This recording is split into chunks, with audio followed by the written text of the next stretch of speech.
3주간 동안도 살려주시고 건강한 모습으로 한 주를 보내게 하셨고 이렇게 거룩하고 복된 주일을 맞아 예배의 자리로 인도하여 주심에 감사를 드립니다. 지난 한 주간을 돌아보니 부족하고 연약하여 감사하지 못할 때도 많이 있었고 현재의 삶에 만족하지 못하고 불평할 때도 있지는 않았는지 돌아봅니다. 긍휼히 여겨주시고 불쌍히 여겨주셔서 각자의 연약한 모습들을 용서해 주시고 주님을 온전히 바라봄으로 하나님 나라를 위해 달려갈 수 있는 강한 믿음을 더하여 주시옵소서. 아멘. 특별히 구하옵기는 주은혜교회 성도님들의 가정을 한 가정 한 가정 기억하여 주셔서 주님의 사랑과 평안이 넘치는 아름다운 가정으로 이어지게 하여 주시고 늘 주님의 은혜 가운데 거하는 복된 가정들이 되게 하여 주시옵소서. 아멘. 오늘도 귀한 목사님 단위에 세워주셨습니다. 주님의 복된 말씀을 전하실 때 성령님께서 역사하여 주셔서 말씀 가운데 우리의 심령도 점점 변화되어 더욱더 주님을 닮아가고 말씀 가운데 깨닫는 복된 시간이 되게 하여 주시옵소서. 아멘. 이 예배를 통하여 우리가 말씀 가운데 더욱더 새로워지게 하여 주시고 한 주간도 세상 가운데 살아갈 때에 흔들리지 아니하고 하나님께 소망을 두며 나아가는 귀한 시간 되게 하여 주시옵소서. 아멘. 사랑이 많으신 예수님의 이름으로 기도합니다. 아멘.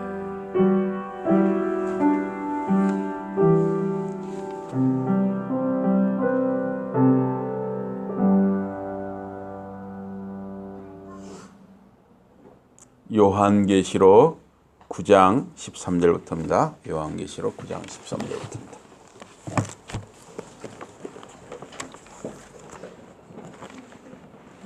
요한계시록 9장 13절에서 21절 말씀입니다.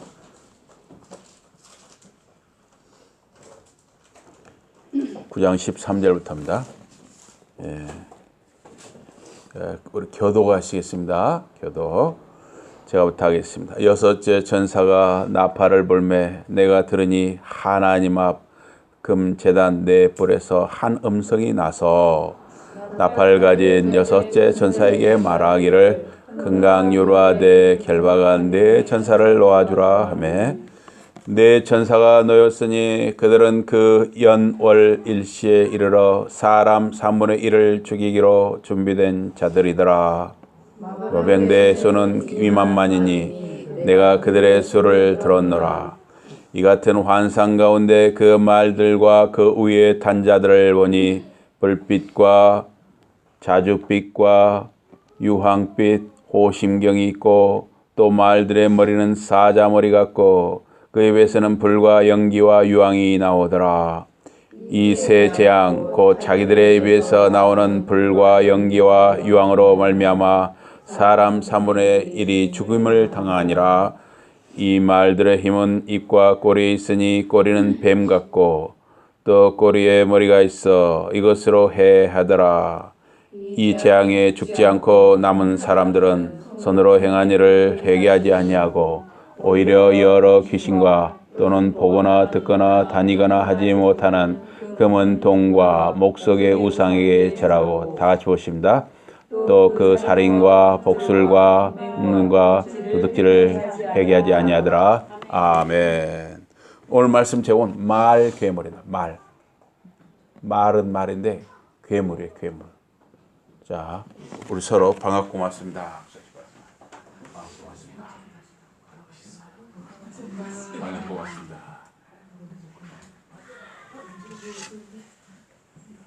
말 괴물.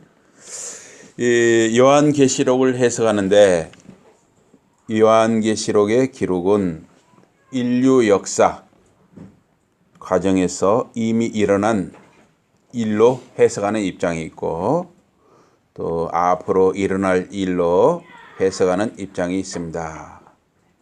저는 요한계시록의 이 기록 말씀이 그 두 가지를 다 포함한다고 봅니다. 그 근거로 십계명을 들 수가 있습니다. 십계명. 십계명. 여호와 하나님께서 시내산에서 모세를 통하여 출애굽한 택한 백성 이스라엘에게 주신 것이 십계명입니다. 하나님의 백성이 하나님 앞에 어떻게 살아야 하는가를 제1계명에서 제4계명까지 말씀하고 있습니다. 또한 사람들에게 대해서 어떻게 처신해야 하는가 가르치는 것이 제5계명에서 제10계명인 것입니다.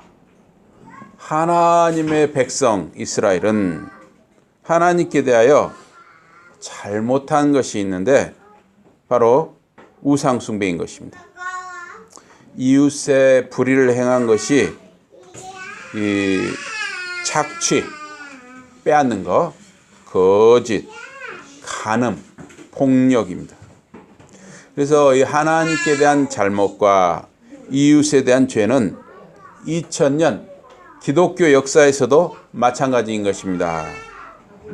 오늘의 교회가 이 한국에서 그리고 전 세계에서 불신의 대상이 된 이유이기도 하죠. 하나님을 사랑하는 일과 이웃을 사랑하는 태도가 잘못되면 하나님께도 진노를 사는 것이고 또 세상 사람에게도 손가락질을 받을 수가 있는 것입니다. 이 요한계시록이나 성경 전체의 내용은 하나님 나라를 말하고 있습니다. 하나님을 믿는 백성과 불신 세계의 사람들을 구별하는 그 과정을 가르치는 것이 이 하나님 말씀 성경인 것입니다. 오늘 주일에 여기 예배당에 앉아서 하나님 아버지 앞에 예배하는 여러분은 이제 하나님 나라의 구별된 백성인 것입니다. 구별된 신자들만 하나님을 아버지로 부르고 예배 드릴 수 있습니다. 나사렛 예수 그리스도를 주님으로 믿는 것입니다. 요한계시록은 인류 역사에서 그리고 앞으로 일어날 일들에서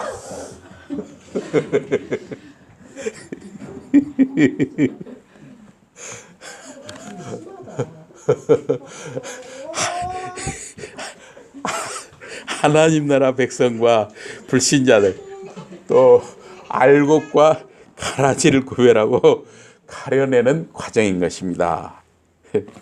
오늘 계시록 본문 9장에서 메뚜기 괴물들이 이 사람들을 괴롭게 했지만은 죽이지는 못하게 했습니다. 그러니까 지금 여기 요한계시록 9장은 다 불신자들에 대한 재앙이에요. 이 요한계시록에 일어나는 이 재앙이 생기면서 예수님 오시면 우리 신자들은 다 공중으로 올라가잖아요. 들어 올려가잖아요. 그러니까 이 땅에 남아있는 사람들에 대한 재앙인데, 그러나 이제 이 메뚜기 재앙을 받아서 메뚜기 괴물 재앙을 받아서 사람들이 6개월 동안 괴롭힘을 받잖아요. 그러나 죽이지는 않았어요. 그러나 이제 여섯째 천사가 나팔을 보니까 유브라데, 지금 유프라테스 강 지역이죠. 유브라데에 결박되어 있는 네 천사가 노임을 받습니다. 그래서 9장 13절 여섯째 천사가 나팔을 불매 내가 들으니 하나님 앞 금단 네 뿔에서 한 음성이 나서 여기 9장 14절 나팔 가진 여섯째 천사에게 말하기를 큰 강 유브라데에 결박한 네 천사를 놓아주라 하매 네 천사가 놓였으니 그들은 그 연, 월, 일 시에 이르러 사람 3분의 1을 죽이기로 예비한 자들이더라. 여기 9장 13절에 하나님 앞 금단 네 뿔에서 한 음성이 나왔다 그랬어요. 그래서 이것은 성도에 드린 기도의 응답을 상징하는 것입니다.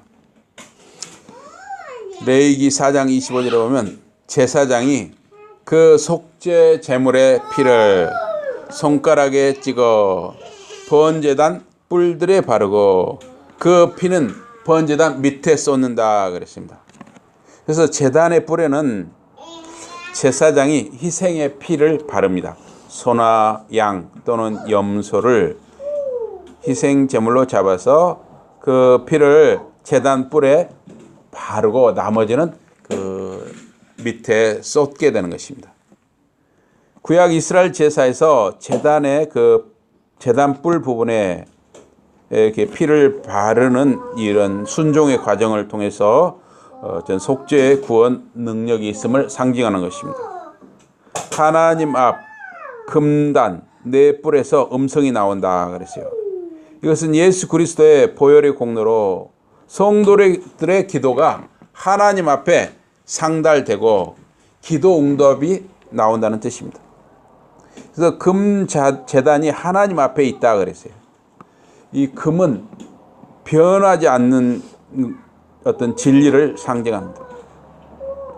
또 이 금은 흔들리지 않는 영광과 권위를 의미하는 것입니다.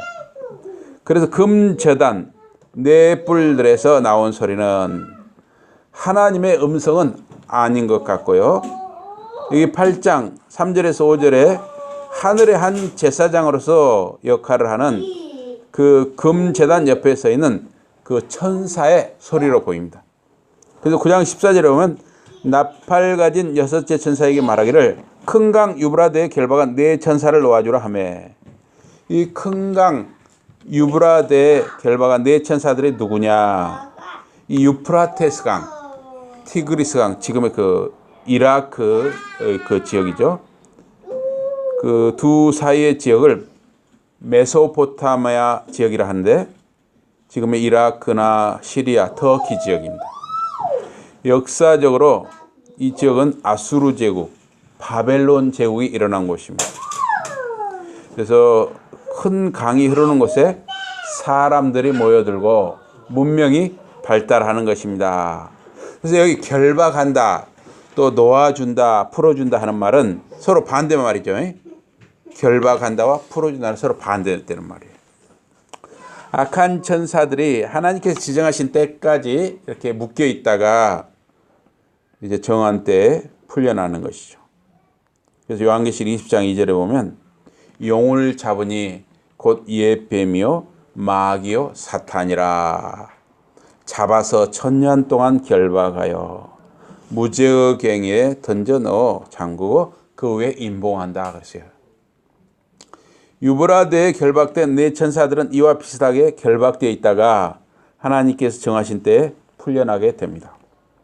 그래서 계시록 7장 1절에 보면 이 일 후에 내가 네 천사가 땅 네 모퉁이에 선 것을 보니 땅의 사방에 바람을 붙잡아서 바람으로 하여금 땅이나 바다이나 각종 나무에 불지 못하게 하더라 그랬습니다. 이 7장 1절의 네 천사들은 땅 사방 동서남북의 바람을 붙잡는 것입니다. 하나님은 바람을 통제, 다스리십니다. 이 갈릴리 바다를 예수님과 제자들이 작은 배로 이렇게 건너시는 적이 많이 있었습니다. 근데 하루는 이 제자들이 그 작은 배를 노를 저어 건너는 중에 바다 중간쯤에서 큰 풍랑이 일어났어요. 실제로 저 아내가 그 이스라엘 가보니까 이 갈릴리 저녁에 그때 한 7시쯤인가 그 배를 탔는데요. 진짜 풍랑이 굉장히 아주 세게, 풍랑이 아주 높게 치더라고요. 무서워요, 풍랑이. 막 그래서 배로 막 물이 막 들어차는 거예요, 물이 때리는 거예요, 그러니까 무섭더라고요. 그래서 그 갈릴리 그 호수, 갈릴리 바다라고도 호수라고도 하죠. 그 갈릴리 호수 가운데까지 못 들어갔어요. 막 풍랑이 많이 쳤어. 그래서 그냥 그 갈릴리 호수 디베리아 그 지역 그 주변에서만, 얕은 쪽에서만 한 시간 있다가 나왔습니다. 그런데 실제로 그렇게 아주 풍랑이 세게 치면 그 강 가운데는 정말 아주 무서울 정도로 치는 거죠. 그래서 노를 저 건너는 중에 바다 중간쯤에서 큰 풍랑이 일어나서 배가 곧 뒤집힐 지경이 된 거예요. 막 배 안으로 물이 들어차고. 그래서 예수님이 제자들이 너무 놀라가지고 그 시간에 배 안에서 그 곤히 주무시는 예수님을 깨웁니다. 배가 작은 배예요. 그래서 예수님이 바람과 파도를 꾸짖으셨다 그랬어요. 그러자 곧 잠잠해집니다. 바람과 파도가 잠잠해져요. 삼위일체 하나님, 성부, 성자, 성령 하나님은 인간과 자연을 다스리시는 것입니다. 그래서 이 사방의 바람은 인간에 대한 하나님의 심판의 도구입니다. 바람과 별은 땅의 변화를 일으키는 것이에요. 요즘 태풍이 자주 올라오죠. 또 지금 태풍이 2개 정도 또 좀 올라오고 있다고 하죠. 그런데 태풍이 우리 사람 타는데 피해를 주기도 하지만은 또 유익한 점이 많아요. 태풍이 불긴 불어야 됩니다. 태풍이 불어야 이 바다 속을 휘저어 놓는데요. 바다 속을 휘저어 놓아야 영양소나 산소가 바다 속에 아주 풍부해지고 또 물이 순환되고 고기들이 더 잘 살 수가 있다는 거예요. 또 태풍이 일어난다는 할 때 선물을 줍니다. 바로 비를 몰고 오죠. 근데 또 너무 비를 많이 한 번에 줘도 안 되지만 하여튼 비를 몰고 오요. 그래서 아주 비를 선물하죠. 그래서 이 자연에서 인간이나 자연 생활에 자연이 살아가는데 자연의 생태계가 살아가는데 바람이 너무 세도 문제고 바람이 너무 약해도 유익이 없는 것이죠. 그래서 하나님께서는 천사들을 통해서 바람의 세기를 조절하게 하십니다. 그래서 계시록 9장 14, 15절에 나팔 가진 6째 천사에게 말하기를 큰 강 유브라데의 결박아 4천사를 놓아주라 하며 4천사가 놓였으니 그들은 그 년, 월, 일, 시에 이르러 사람 3분의 1을 죽이기로 준비된 자들이더라. 노예는 4천사들이 파괴적인 일을 수행하는데 사람 3분의 1이 죽는다는 거예요. 불신자들. 이미 이제 그때는 우리 믿는 자들은 하나님이 다 공중으로 일으켜 올리는 거예요. 전 세계 사람들의 3분의 1인지 또는 어떤 특정한 지역의 사람들의 3분의 1인지 분명하지는 않아요. 그런데 아마 특정한 지역의 3분의 1이 아닌가 보입니다.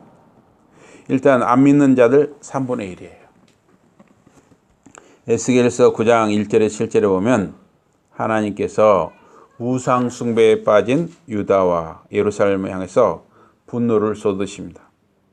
9장 1절 이하에 보면 또 그가 큰 소리로 내 귀에 쳐 이르시되 이 성읍을 관할하는 자들이 각기 죽이는 무기를 손에 들고 나오게 하라. 내가 보니 6사람이 북쪽으로 향한 윗문 길로부터 오는데 각 사람의 손에 죽이는 무기를 잡았고 그 중에 한 사람은 가는 베옷을 입고 허리에 서기관의 먹그릇을 찼더라. 그들이 들어와서 놋제단 곁에 섰더라. 그룹에 머물러 있던 이스라엘 하나님의 영광이 성전 문 지방에 이르더니 여호와께서 그 가는 베옷을 입고 서기관의 먹그릇을 찬 사람을 불러 이르시되 너는 예루살렘 성읍 중에 순행하여 그 가운데서 행하는 모든 가증한 일로 말미암아 탄식하며 우는 자의 이마에 표를 그리라. 그들에 대하여 내 귀에 이르시되 너희는 그를 따라 성읍 중에 다니며 불쌍히 여기지 말며 궁유를 베풀지 말고 쳐서 늙은 자와 젊은 자와 처녀와 어린이와 여자를 다 죽이되 이마에 표 있는 자에게는 가까이 하지 말라. 여기도 보면 하나님을 잘 섬기는 자와 우상을 섬기는 자를 구별하고 있습니다. 내 성소에서 시작할지니라 하시매 그들이 성전 앞에 있는 늙은 자들로부터 시작하더라. 그가 또 그들에게 이르시되 너희는 성전을 더럽혀 시체로 모든 뜰에 채우라. 너희는 나가라 하시매 그들이 나가서 성읍 중에서 치더라. 우상 숭배에 빠진 자들을 모두 심판날에 살육하는 장면입니다. 그러자 에스겔이 엎드려 부르짖습니다. 아하, 주 여호와여, 예루살렘을 향하여 분노를 쏟으시오니 이스라엘의 남은 자를 모두 멸하려 하시나이까. 그러자 답하시기를, 여호와께서 이스라엘과 유다 족속의 죄악이 심히 중하여 그 땅에 피가 가득하며 그 성읍에 불법이 찼나니 이는 그들이 이르기를 여호와께서 이 땅을 버리셨으며 여호와께서 오지 아니하신다 합니다. 그러므로 내가 그들을 불쌍히 여기지 아니하며 공의를 베풀지 아니하고 그들의 행위대로 그들의 머리에 갚으리라 하시더라. 그래서 에스겔서 8장에 보면 왜 하나님이 이렇게까지 화가 나셨느냐. 우상 숭배에 빠진 유다 백성과 예루살렘 거민들의 모습이 묘사되고 있습니다. 각양 곤충, 가증한 짐승, 모든 우상을 예루살렘 성 사방 벽에 그려놓고 섬깁니다. 또 태양을 숭배합니다.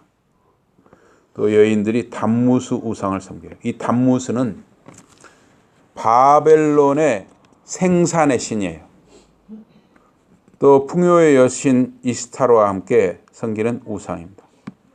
그 바벨론 우상을 예루살렘의 성 안에서 하나님의 택한 이스라엘 백성이 섬긴 것입니다.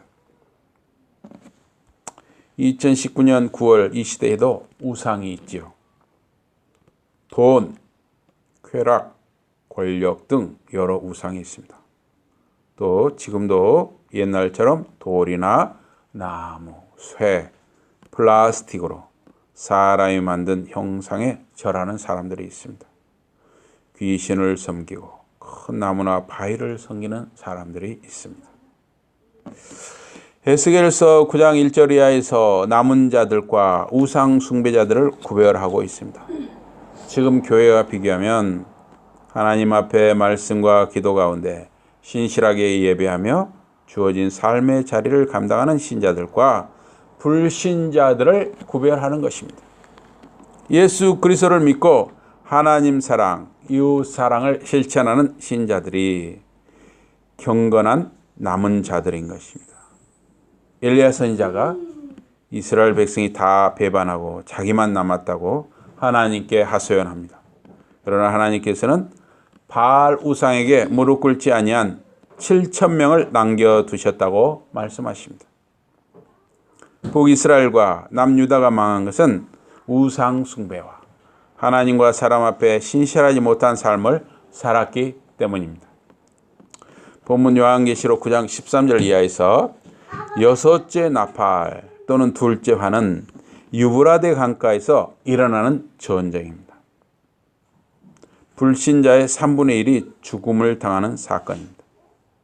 사탄이 제왕들, 여러 왕들이나 지도자들, 대통령, 수상, 총리 등을 격동시켜서 큰 전쟁을 일으키고 큰 살육이 일어나게 됩니다. 지난 역사 속에서도 우리나라와 세계 여러 나라에서 크고 작은 전쟁이 일어났습니다. 베트남 전쟁, 이라크 전쟁, 아프가니스탄 전쟁, 6.25 남북 전쟁 등입니다. 또 쿠데타 군부 세력이 권력을 잡기 위해서 민간인을 학살한 광주 5.18 사건도 있습니다. 모든 크고 작은 전쟁이나 민간인 학살은 일부 지도자들의 탐욕이 주된 이유입니다. 사탄은 그런 권력자의 탐욕을 충동질해서 전쟁이나 학살을 저지르게 만듭니다. 유브라데는 지금 터키 아르메니아 산에서 시작하여 동남으로 타우루스 산맥을 따라 흐릅니다. 티그리스 강과 합류해서 바벨론 평야를 거쳐서 파사, 페르시아만에 이르는 길이가 6,800 내지 7,600리, 킬로로는 3,000 내지 4,000킬로 이래요. 어마어마하게 길죠. 다윗과 솔로몬의 이스라엘 전성기에 이스라엘 동편 국경이 된 적도 있어요. 그 유브라데 강을 따라서 다윗과 솔로몬 때가 가장 이스라엘이 강했을 때예요. 유브라데 지역은 바벨론, 아수르, 메데파사 등에 예속되었습니다. 아수르가 북이스라엘을 또 바벨론이 남유다를 침공해서 멸망시켰습니다. 북이스라엘과 남유다의 멸망 원인은 우상숭배, 부도덕, 불의 때문입니다. 이 유브라데라는 이름은 하나님의 심판의 상징입니다. 유브라데에 묶였다가 풀려난 이 네 천사는 악한 천사냐 선한 천사냐 하는 논란이 있습니다. 분명한 것은 하나님이 정하신 때에 하나님의 뜻에 따라서 심판의 도구로 그러한 천사들을 사용하신다는 것입니다. 불신자 3분의 1이 죽임을 당하는 사건은 부분적인 심판이에요. 요한계시록 9장 16절에 이 마병대의 수가 2만만이랍니다. 2만만은 2억이거나 또는 아주 많은 수로 볼 수 있습니다. 거대한 군사력이 동원된 세계 대전이 되는 것입니다. 세계 대전, 그런 큰 규모의 전쟁이 일어나면 막대한 인명이 희생되는 것입니다. 요한계시록 9장 17절에 말들과 말 탄 자들을 보니 불빛, 자줏빛, 유황빛, 흉갑이 있습니다. 말들의 머리는 사자, 그 입에서 불, 연기, 유황이 나옵니다. 그 꼬리는 뱀 대가리예요. 그야말로 말 괴물이죠. 여러분 상상해 보십시오. 몸체는 말인데 머리는 사자고 꼬리에 붙은 뱀 대가리. 그야말로 괴물 아니에요? 말 괴물이죠. 이 말은 전쟁과 관련이 있어요.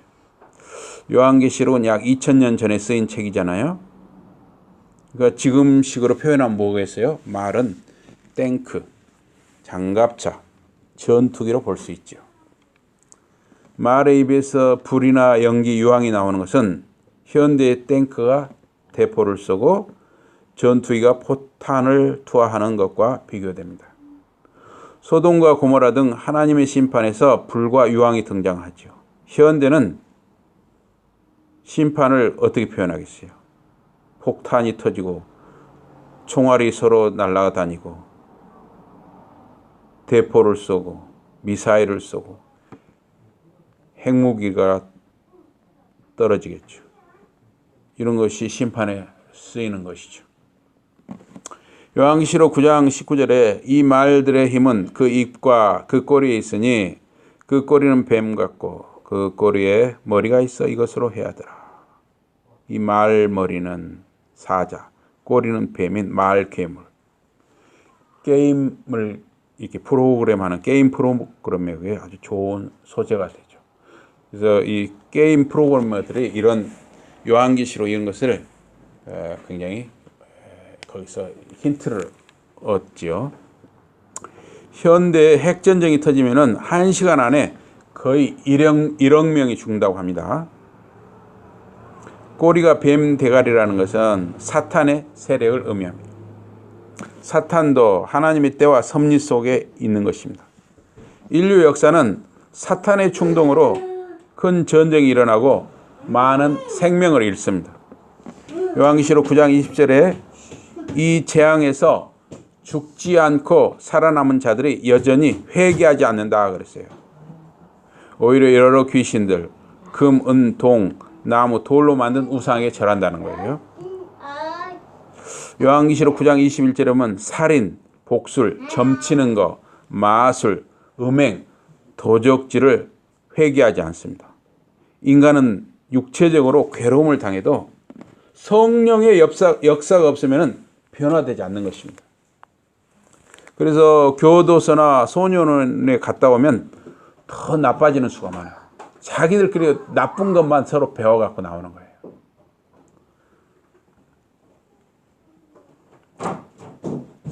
오직 성령의 감화를 받아야 합니다. 오직 예수 그리스도를 만나서 성령의 감화를 받아야만 사람은 변화될 수 있어요.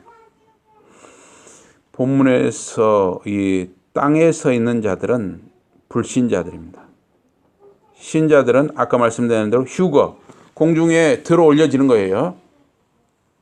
또 환란을 통과해서 하나님 보좌 앞에서 찬양을 올리는 것입니다. 여기 본문에 나와 있는 이 죄의 목록은 우상 숭배와 부도덕에 대한 것이에요. 하나님을 향한 죄는 우상이고 사람에 대한 죄가 부도덕이죠. 신자들은 보면 이 세상이 굉장히 빨리빨리 돌아가잖아요. 막 정신없이 돌아가고 또 그냥 어떤 사건들이 갈수록 그냥 동시다발적으로 많이 생기는 아주 복잡하고 불확실한 시대를 살아갑니다. 그러니까 우리 신자들도 어떻게 보면 불안을 느낄 수가 있습니다. 우리 신자들은 지난 시간에도 말씀드렸다시피 살아도 주의 것이고 죽어도 주의 것입니다. 살아도 하나님의 백성이고 죽어도 하나님의 백성이에요.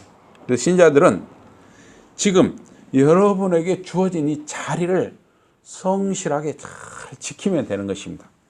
그러면서 하나님을 사랑하고 이웃을 사랑하는 삶을 살아가며 묵묵히 여러분의 자리를 지키시기를 주님 이름으로 축복합니다. 아멘. 우리 기도하겠습니다.